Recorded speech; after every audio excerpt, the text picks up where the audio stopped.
மனிதவள மேல்மை என்பது அது முக்கியம். உதாரணமாக அந்த சட்டமன்றத்தில் நின்று பேசிக்கொண்டிருக்கிறோம்.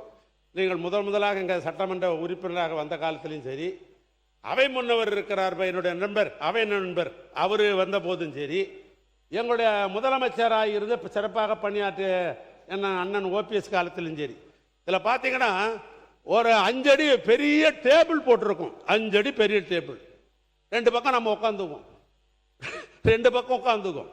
பிரச்சனை பெருசாகும் போது ஒருத்தர் கையை பிடிச்சி எடுத்துக்கிற அளவுக்குலாம் அந்த சட்டமன்றத்தில் ஒரு காலத்தில் நடைபெற்ற வரலாறுலாம் உண்டு.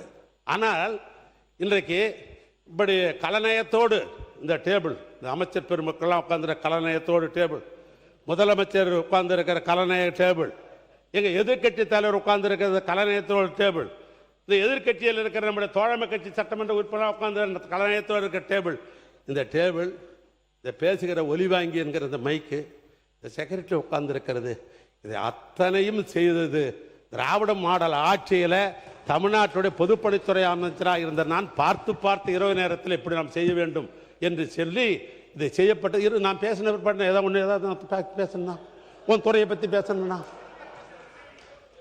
பேச கடைசியாக பேச ஏன் டைம் எடுத்துக்க. அதனால இவைகள்லாம் நம்ம செய்ய வேண்டும் என்று சொன்னால் அரசு அதிகாரிகள் நமக்கு ஒத்துழைக்கணும்.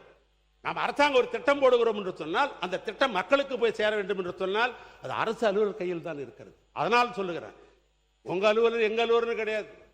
நேற்று பூரா எங்களுக்கு செலாம் போட்டவங்க தான் இன்னைக்கு உங்களுக்கு செலாம் போட்டுக்கிறாங்க. அரசு அதிகாரி பொதுவானவர்கள் தான். ஜனநாயகத்தில் மக்கள் யாருக்கு ஓட்டு போடுறாங்களோ மாறி மாறி ஆட்சி அமைச்சுக்கிறோம், அவ்வளோதான். அரசு அதிகாரி பொதுவானவர் தான்.